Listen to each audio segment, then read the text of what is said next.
Gaurko elkarrezketa nagusian, Espainiako diputatuen kongresua oso presente izango dugu, hori bai, beti ere, bertan erabakitzen diren eta Euskal Herrian eragin zuzena duten gaien inguruan aritzeko. Eta horretarako gaur, Xabier Mikel Errekondo dugu, Espainiako diputatuen kongresuan amaiurren diputatua dena. Gabon, eta ongi etorri Hamaika Telebistara.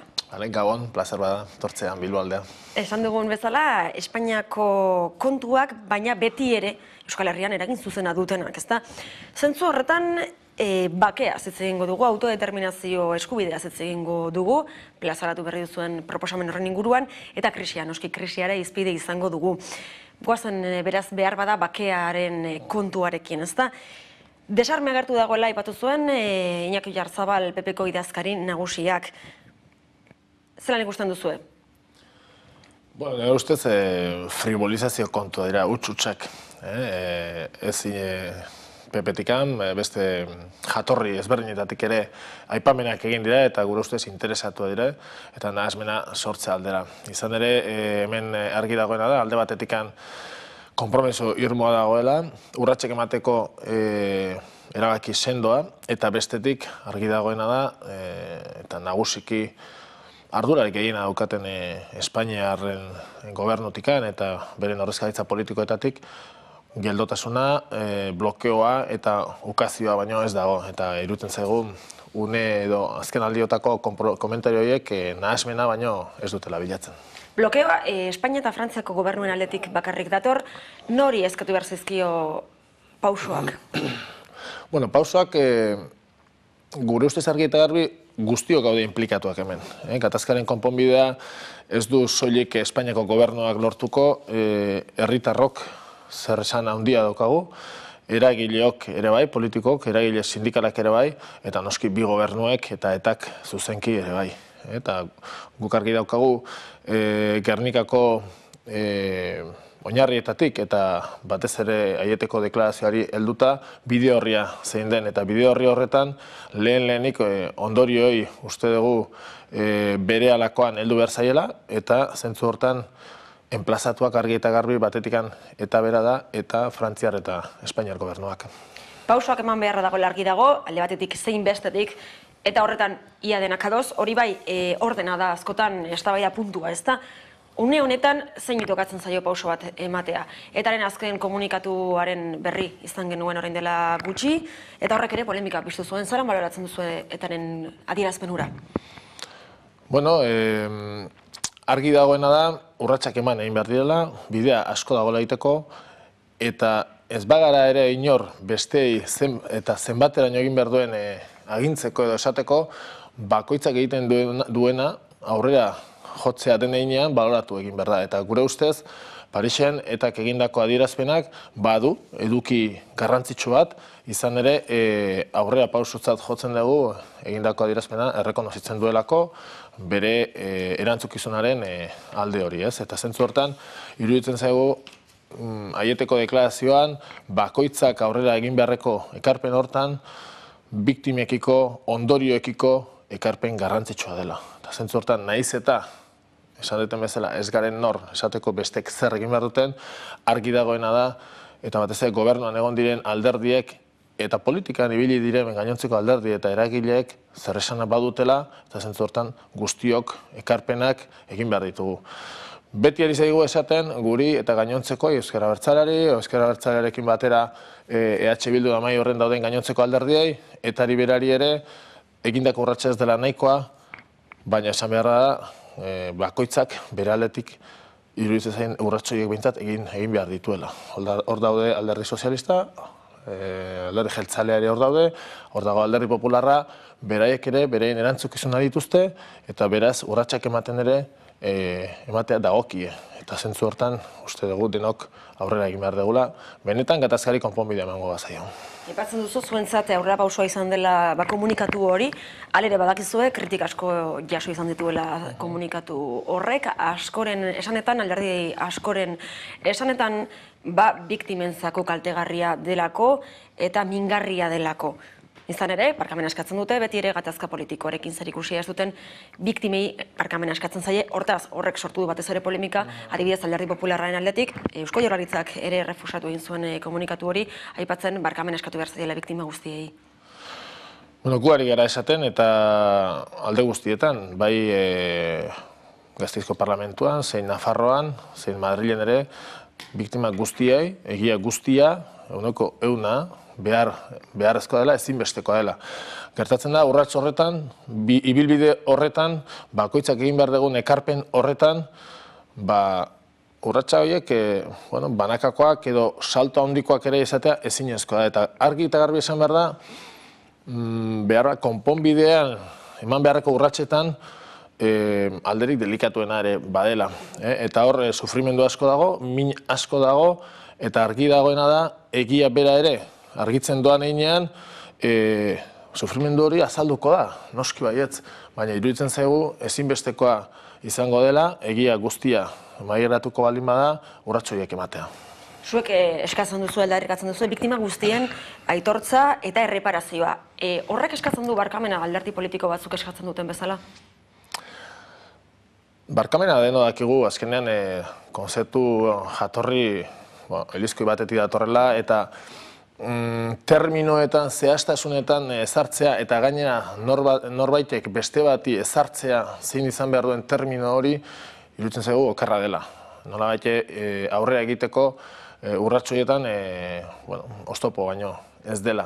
Iruditzen zaigu lortu behar dena benetan ondorio kaltegarriak eta biktima izan diren kasu bakoitzaren ezaugarrietara iritsi behar dela, bakoitzari erantzun behar zaiola, orokortasuna egia da, gizarteak ere jaso du, min hori, baina gero biktima bakoitzaren ezaugarri partikularretara iritsi behar da, eta horiek ezin dira aurre ezarri termino jakin eta halako batzuetan, baizik eta prozesu bat ireki behar da, guztien egia eta guzti errekonozimendua, bakoitzari errekonozimendua, eta errekonziliazioa ere laguntzeko bidea hor prozesu bat ireki behar da bakoitzarekin.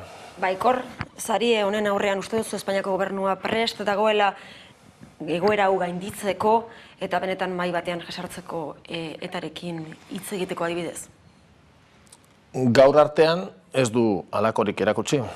Dirudienez, eroso dago konfrontazio edo distantzia horretan, nun alde batetik biktimak daude erreparazio hori jasogabean, eta bereek daude erdi hortan murro bat edo blokeo bat ezartzen bideo hori egitea ekiditeko. Hori da egungo egoera, dena den zorionez bada, eta bada azken urte hauetan eragile eta zuzeneko biktimen aldetikan ere hainbat eta hainbat iniziatiba bada, hor daude Klinkri, hor dago Eraikiz Bera, edo Katalunia indako Parlen Euskadi, eta bar badire zorionez, nun alde bateko eta besteko kaltetuek ahalegin aparteko bat egiten ari diren, eta beraz, zuzeneko erantzukizuna duen estatuek, naiz eta borondaterik ez izan, zuzenean kaltetue beraiek bideo hori egiteko prestutasuna duten eta aurrera egiten ari duten. Zertarako, benetako bake bat eraikitzeko.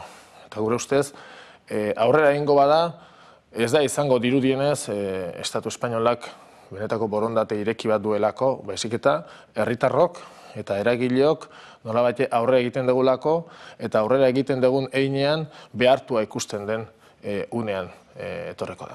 Inigo Urkullu lehendakariak aipatu zuen, etengabe izango dela kontaktuan Mariano Rajoyrekin, bake egintzan eta bake prozesu honetan irtenbidea topatzeko. Zentzu horretan, zenolako erantzukizuna izango luke Eusko Alderdi Jeltzaleak blokeo hau gainditzeko orain gobernuan dagoen heinean? Bai. Argi dago, Alderdi Jeltzaleak izugarrizko erantzukizuna du. Izugarrizko erantzukizuna du atzera begira, baina batez ere aurrera begira gaude guztiok, atzerakoa noski egia eta guzti hori argitu behar bada ere, aurrera begira Alderdi Jeltzaleak guztizko erantzukizuna du. Izugarrizko egiteko aukera du, herritarrok noski hor egon behar gara, baina eragile politikok, eta hor Alderdi Jeltzalea pixua nabarmena duenez, gainontzeko guztiokin batera, estatuei begira eragin behar du. Eragin behar du batez ere, gatazkaren oinarrizko kalteak batez ere argitze aldera, eta konpontze aldera, eta zuzentze aldera. Eta gero noski, aurrerago ere, ondorioetan haratago, kausaz, arrazoiez ere, heldu hitzekin, eta horiek ere bideratzeko markoak edo bideak egiteko. Direla mai politikoak, eta baino argi eta garbi guztion parte hartze funtsezko alima da alderdi jeltzalearena ezinbestekoa da. Zentzu horretan, zelan ikusten duzu Euskal Alderdi Jeltzalea, bide honetik doa, gehiago eskatu behar zaio? Gure ustez, gehiago egin dezake eta egin behar du. Gure irudiko Gasteizko parlamentuan kudeaketan hasi denez, eta jakin da nolako menpekotasuna duen egitura administratibo horrek Madrilekiko eta beraz Alderdi Popularrarekiko, gatazkarekiko ez du egin ahal guztia mailan jartzen, zeren hor dago kupoa eta hor dago kontzertua beraren negoziazioa, eta argi dagoena da Alderdi Jeltzaleak kudeatzaile moduan ari duela gauzak geramaten edo kudeaketa bera eramaten. Eta beraz, gure ustez argi eta garbi gehiago egin dezake eta gehiago egin behar du. Zer proposatzen du Amaiurrek zentzu horretan, izan ere mezu zuzena helaraziko diozue Mariano Rajoy Espainiako gobernuko presidenteari. Etarekin harremanetan jar dadila. Mezu zuzena helaraziko diozu, ezta? Bai, Alderdi Jeltzaleak ulertu behar du batetikan Alderdi Popularra gobernua eta beraz estatua bera ekarri behar dugula konponbidera, konponbidearen karrilera o klabetara. Eta horretarako gainontzeko alderdi eta eragileekin bat eginek herri ikuspegiarekin, herri izatetik ekin behar diogula Madrileko gobernuari, Madrileko estatuari batez ere. Eta soilik hortatik neurriak hartzen hasiko dela Madrileko gobernua. Izan ere, gainontzeko guztia izango da komenientziako konpromiso epelaburreko bat. Eta horrek ez du konponduko inolaz ere, gatazkaren ondorioak eta gutxiago gatazkaren muina. Iker Urbinak leporatu zion aurrekoan Mariano Rajoyri, gobernuak arazo bat duela demokraziarekin. Nabarmena da.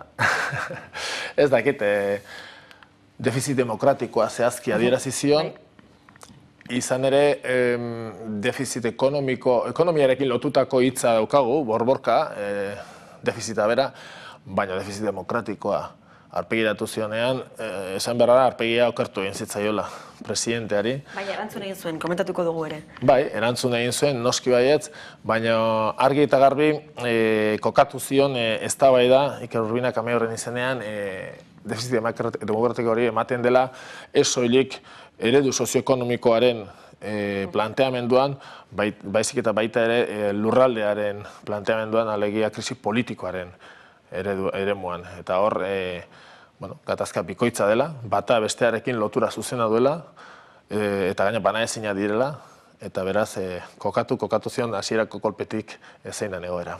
Aurpegia aldatu zitzaion esan duzun bezala, baina erantzun egin zuen, eta Mariano Rajoyk ondotak zuen bezala erantzun zuen.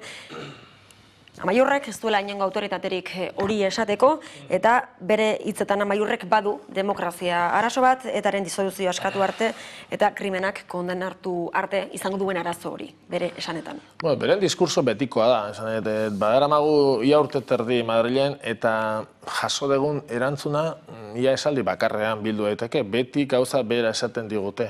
Akaso, denborarekin pixka moldatuko dute, zerbait urratsak ematen ari diren, urrats ez nahikoak ematen ari diren einean, zerbait moldatzen badute ere. Baina hor, argi eta garbi dagoena da, Rajoyren estrategia ez bakarrik gurekin, Rubalcabakin, berarekin ere bera erabili zuen, bere lehenengo erantzuna saiatzea deslegitimatzea, ezta?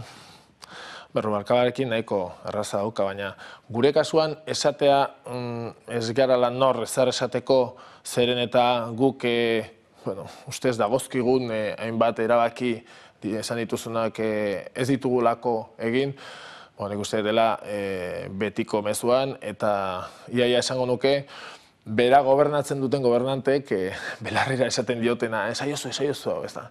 Ez dakit, nik uste inork ez diola kasurik egiten, parlamentuan bertan ere, ez estatuaren egoeraren eztabaidan bakarrik aurreko galdera zuzenetan eta ministroekin eta izan ditugutenetan ere, ustelkeriari buruz adibidez, korrupzioari buruz egindako galderari, jende guztiak, Barcenas kasua dela eta botatako galderai adibidez, eta lotura duena, baina guk egiturazkoa dela aipatu genuenean, erantzuna izan zen, zuek etari esan behar diozu ez, eta da korrupzioa, baina jendea nekatuta dago, erantzuna gurekiko eredu sozioekonomikoari eztabaida egiten dugunean, edo egoera politikoa hitz egiten dugunean, erantzun berdina izateaz. Horra, alde horretatik mugatuta daude eta lotura itzela daukate bere diskurso itxi eta ertzi hortan. Autodeterminazioa, beste kontu bat ere, mezu hori ere helaraziko diozuen Mariano Rajoyri. Halere, ez dakit baikor, zaudeten horren arira? Bueno, da, egin beharreko bide bada. Argi dagoena da, nolabait ibilbide, nazioarteko ibilbidean ikasia daukagu batetik dagokigula, nazioarteko 76 onartua dago autodeterminazio eskubidea. 77tik Espainiar estatuak onartua eta berretsia du, behin baino gehiagotan, tratatuak, konbenio bidez, eta bar, gertatzen da, eta gaina konstituzioa berak ere jasotzen du, nazioarteko hartutako erabakiak nolabait jaso harritula, errespetatzen ditula. Orduan zein da irakurketa, ez? Orduan guk egiten dugun irakurketa argi eta garbi da, nazioarteak onartzen duela herrien erabaki eskubidea. Eta konstituzioa berak ere printzipioz hori ere onartzen du. Gertatzen da bere arautegian, bere legedian ez duela espreski jasoa. Iruditzen zaigu Euskal Herriak herri gisa ibilbide hori egin beharko badu, erabaki eskubide hori garatu ahal izango badu, lehenengo urratsa izan behar duela zapaldua bere baitan duen herriari, estatuari, Espainiar estatuari kasu honetan, naiz Frantziar estatuari, baina kasu honetan Madrilez ari garenez, nolabait bere arautegian jaso dezala, ariketa hori. Bere baitan erreferenduma egitea, baina ostean zer? Baiezkoa izatekotan, zein izango zen urrengo pausoa? Adibidez oso argi, zorionez, une honetan bizi ditugu adibide oso argigarriak, adibidez Eskoziaren baitan, ez? Eskoziaren ere, hemen planteatzen duan tankeratxu izan lehike, ez? Ezer ez dago idatzea, baina izan lehike, adibidez, referendum hori, benetan independentziari buruzko erabakia baiezko baldin bada, urrengo urratsa argi dagoena da, Euskal Herriak berak berreskuratu behar ditula bere eskumena direnak. Horrek esan nahi du, independentzia izateko edo hori egikaritzeko prozesu bat ireki beharko litzatekeela, zeinean estatuarekin harremanetan jarri beharko genukeen, Euskal Herriak jarri beharko lukeen, bereak diren eskumen guztizko horiek pasa ahal izateko direnak, eskumen, funtzionatzeko eskumen guztiak, ezta? Zuek independentzia aipatzen duzu, Eusko Alderdi Jeltzaleak estatus politiko-juridiko berria. Posible da bat egitea? Eusko Alderdi Jeltzalearekin zentzu horretan? Nik uste normala dela alderdi bakoitzak eta herri sektore bakoitzak bere irudiko etorkizuna egitea, ez? Izan daike estatua modu batekoa, independentzia euneko unean, guk argi dagoena independentzia defendatzen dugula, Katalunian estatu berri bat Europan, baina hori nola egikaritzen da, justu zertan zehazten den, ez dute argitzen guztiz, beste batzuk estatu federala eta bar. Argi dagoena da, une honetan erabakitze eskubidea dela garrantzitsuena, autodeterminazio eskubidea egikaritu ahal izatea dela garrantzitsuena, eta hor, ziur gaude, Katalunian ematen den bezala, Euskal Herrian ere gizartearen gehiengo batek babestu egiten duela ariketa hori, alegia gu izatea, Euskal Herritarrok izatea, gure etorkizuna erabakiko dugunak. Sujeto politiko eta juridikoa gu geroni izatea. Eta gero, hori horrela izanek, noski guk babestuko dugu independentziarako bidea, eta beste batzuk argitu beharko dute beren proiektua zein den. Ez dago argi beraz, zein den Eusko Alderdi Jeltzalearen proiektua? Hori berai galdetu beharko diozu, baina uste eta argitu beharko luketela ere behin betikoz. Beraz, independentzia da zuen minimo eta zuen maksimoa. Ez denukete tarteko ezer onartuko, baizik eta argi duzue, independentzia dela helmuga, esan bezala minimoa eta maksimoa. Argi dukagolako, herri honen etorkizuna, benetan, herri edo estatuak ematen ditun tresnen bidez garatu dezakegula hobekien. Hori da kontua. Hizkuntza eskubideak bermatuko dira, hizkuntzarekiko tresna guztiak guk kudeatzen ditugun heinean, eta ez Madrildik edo ez beste nonbaitetik. Berdin eskubide sozialak, berdin hezkuntzazkoak, begira orain zer datorkigun lomcerekin, edo berdin osasuna edo babes sozial guztia, edo ehun industriala, edo ikerketari buruz, edo berrikuntzari buruz zenbaterainoko garrantzia eta zenbaterainoko eta nora eta norekin harremanak izan. Hori guri dagokigu, eta iruditzen zaigu hori benetan independentziak eman dizagukela justu egitura hori osatzeko aukera onena. Eta ez da gure oinarri soziala, ez da Amaiur edo EH Bildura oinarri soziala bakarrik horrela pentsatzen da. Guzti hor gaude, Alderdi Jeltzalearen baitan ere, jendearen edo bozkatzaile edo bere oinarri sozialaren gehiengoa ere independentzia zalea dela, argi eta garbi gertatzen da. Interes, unean uneko interesak edo egoerak, nolabaiteko politika bat egitera bideratzen ditula zuzendariak edo buruak, baina gure kasuan argi eta garbi ikusten dugu estatu berri bat ezinbestekoa dela eta gaina babesik zabalena lortuko lukela Euskal Herrian. Bukatzeko krisi ekonomikoa, zor publikoaren ordainketan moratoria eskatzen duzue. Bai, moratoria batez ere, moratoria da konzeptu bat gauzak guztiz argi ez daudenean erabiltzea zilegia dena eta razionala eta egokia dena, ez? Une honetan batetik onartezina da zor publikoa guztion bizkar eta batez ere herritarren bizkar ezartzea, eta noski gure kasuan gaina lurralde arazo, lurralde edo politika krisia egonik tartean argi dagoena da Espainiar estatuak erabakitzen duen zor publikoaren banaketa hori, gure bizkar, Euskaldunon bizkar ere, arrazoi bikoitza izatea uko egiteko, ez? Eta noski, oinarrian dago bestea, ez? Herritarrak azkenean bankuak sortu dituen, edo bere eraginez daukagun, zor pribatua publiko bihurtu dutena, herritarrak ordaintzen diete azkenean, esan zekegu argi eta garbi, bankuei diru hori, bankuak bizi irauteko, eta gero bankoiek ari dira aplikatzen azkenean desjabetze horiek, ez da? Desjabetzea, gero, hildakoak edo suizidatuak ekartzen dituztenak, ez? Orduan, badago hor, nolabateko noria bat edo txiribuelta bat, korapilo bat, askatu beharrekoa, eta noski zorraren eragin hori nora eta nori aplikatu behar zaion argitu beharra lehenik eta behin. Bigaiak lotuta independentziak ekarriko luke egoera ekonomikoa hobetzea, izan ere askorentzat bai, baina beste asko badira independentziaren aldekoan, baina justu gai horretan beldur dira. Badire, ni ez naiz nolate ekonomian aditua, eta nik uste behar dela, holako hausnarketa bat egiteko aditua izan, baina irakurtzen dugunez badakigu badirela ikerketa, nazioarteko ikerketak zeinak argi eta garbi adierazten duten Katalunia bezalako herrialde bat eta Euskal Herria bezalako herrialde bat Europan guztiz bideragarria direnak. Ekonomikoki guztiz bideragarria direnak. Izan ere, badira urte batzuk bere ehun industriala, bere ehun ekonomikoa eta soziala garatu dutenak eta maila jakin batean daudenak gaur egun, Europari begira ere, eta beraz etorkizuna ere argia edo bintzat baikorra izan dezaketenak. Eta hori ez dut nik esaten dituzte, ikerketa berak esaten dituzte. Pixka bat, betiko mamua da, zentral nuklearrak ere ziren funtseskoak etorkizunerako, bestela, ez dakit, nun baserri eta bordatan biziko ginela atzeratuak, eta gaur egun ere badirudi Espainiari lotuak egotea ezinbestekoa dela etorkizunik izango badute ustez herri txikiak diren Katalunia zein Euskal Herria. Hori gezurrutxa da. Eta argita garbi dagoena da, gizarte edo eredu sozioekonomikoa, hurbilekoa, tokikoa eta txikiak etorkizun askozaz hobeak dituztela Europan ere. Ikusiko dugu zer gertatzen den, eta espero ere zuri galdetzeko aukera izatea beste batean. Xabier Mikel Errekendo mila esker etorri zanagatik, Bilbo aldera. Plazer bat. Eta hurrengora arte. Bale, eskerrik asko.